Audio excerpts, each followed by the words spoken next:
各位朋友，大家好，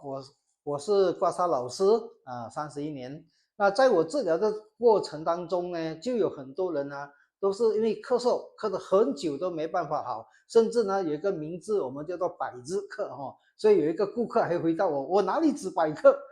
咳，我已经咳了4个月了哈。那为什么会有这样的情况呢？一般上我们咳嗽很多人去看医生啊，都是拿药吃。那个药是控制它没有发作而已，但是真正原因没有改善，所以我们常有一句话讲治标不治本那么因为我们这个咳嗽这个喉咙我们这边有很多的经络，这些经络因为堵塞了，所以当气血一过它不顺的时候，它挤过去的时候呢，我们就会觉得哎呀很痒，所以我们就要咳。而且咳嗽本身也是身体一种免疫系统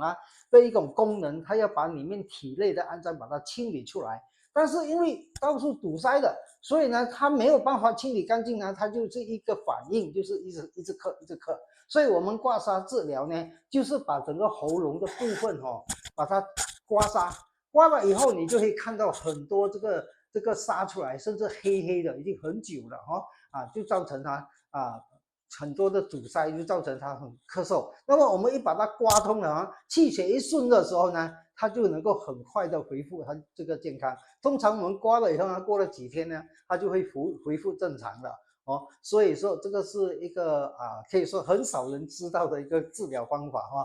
跟大家分享，谢谢。